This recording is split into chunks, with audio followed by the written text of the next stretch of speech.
দুই বন্ধু, অরিত্রা এবং নীল। সকালবেলায় তারা গল্প করতে থাকে। অরিত্রা নীলকে বলে ওঠে, নীল, আজ হঠাৎ মনে হচ্ছে জীবনটা যেন খুব ভারী হয়ে গেছে। ঠিক যেমন বর্ষার আকাশ, বৃষ্টি নামবে জানি, কিন্তু কখন নামবে বুঝতে পারছি না। নীল তখন বলে ওঠে, এই অনুভূতিটা নতুন না অরিত্রা। আমরা ছোট্ট ছিলাম তখনও কিন্তু এই আকাশটার দিকে তাকিয়ে স্বপ্ন দেখতাম, শুধু তখন স্বপ্নগুলো হালকা ছিল। তখন মনে হতো বড় হলেই সব সমস্যার সমাধান হয়ে যাবে। হ্যাঁ, আর এই এখন বুঝি বড় হওয়াটাই আসল সমস্যার শুরু। হ্যাঁ রে, মনে হচ্ছে প্রাইমারি স্কুলে সেই শেষ বেঞ্চে বসে আমরা কী সব পরিকল্পনা করতাম, মনে আছে? হ্যাঁ হ্যাঁ, খুব ভালো করেই মনে আছে রে। তুই বলতিস একদিন এমন একটা বাড়ি বানাবি যেখানে মা কষ্ট করবে না। আর তুই বলতিস তোর বাবার দোকানটা বড় ব্যবসায় পরিণত হবে। আজ সেই দোকানটা প্রায় বন্ধ হয়ে গেছে রে।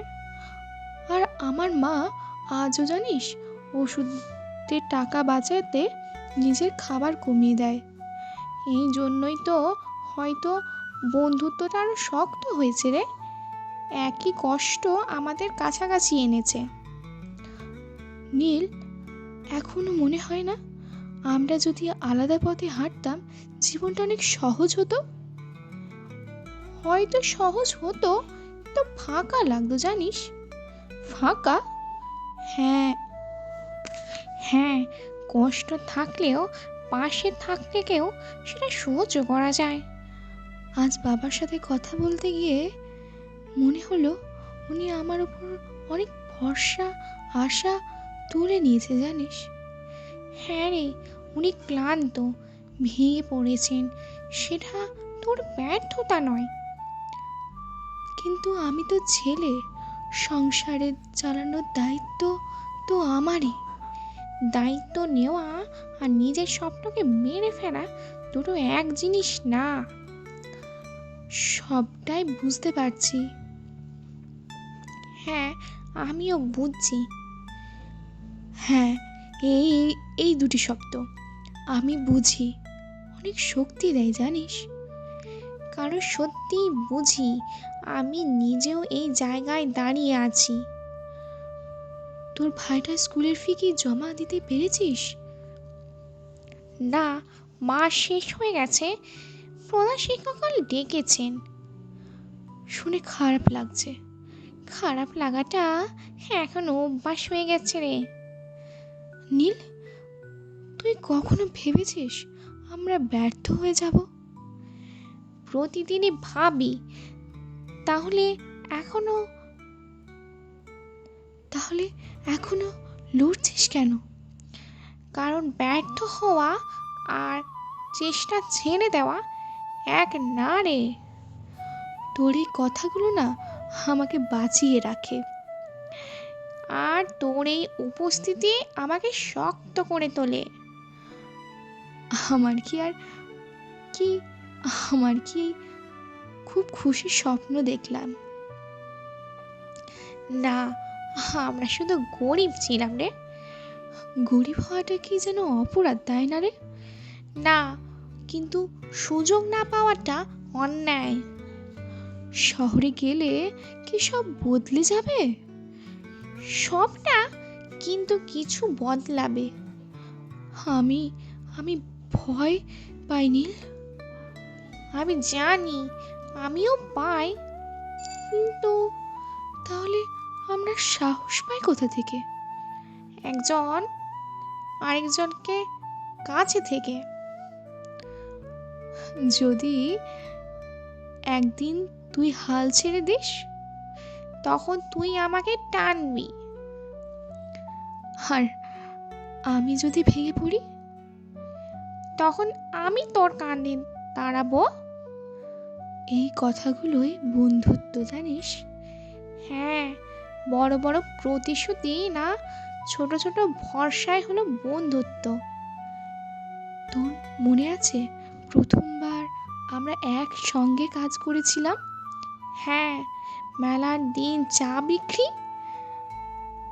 হ্যাঁ, সারাদিন মাত্র 200 টাকা লাভ করেছিলাম, কিন্তু মনে হয়েছিল আমরা অনেক কিছু করতে পেরেছি।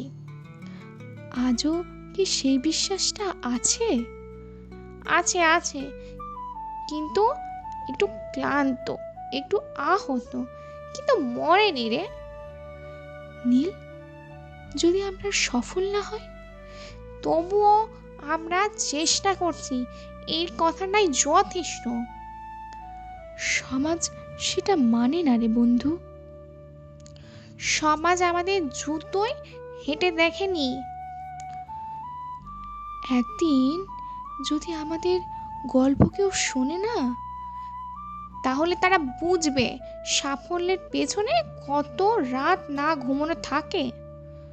আমি চাই আমাদের বন্ধুত্বটা যেন কোনো দিনও লেনদেন না বদলায়। যেদিন সেটা হবে সেদিন আমরা হেরে যাব রে। চল আজ একটা কথা দিই। কিসের? যতদিন আমরা বেঁচে আছি ততদিন একে অপরকে একা পড়তে দেব না। আমি সেই কথার সাক্ষী দিলাম। আজ অনেক হালকা লাগছে জানিস বন্ধু, কারণ কথা বলা হয়েছে। চাপ জমে থাকলে মানুষ ভেঙে যায়। তুই জানিস, তোর সঙ্গে কথা বললে আমার নিজের ওপর আবার বিশ্বাস ফিরে আসে। আর তুই আমাকে মনে করিয়ে দিস আমি একা নই। হয়তো এটাই জীবন সবচেয়ে বড় প্রাপ্তি জানিস। হ্যাঁ, টাকা, চাকরি, বাড়ি সব পড়ে আসবে, কিন্তু বন্ধুত্ব থাকলে পথ চলা সম্ভব। হ্যাঁ, চল কাল থেকে আবার শুরু করি নতুন করে। হ্যাঁ, যতবার পড়বো ততবার উঠবো। আমাদের গল্পটা হয়তো সহজ না, কিন্তু সত্যি। আর সেই সত্যিটাই একদিন আমাদের শক্তি হবে। ঠিক তাই বন্ধু।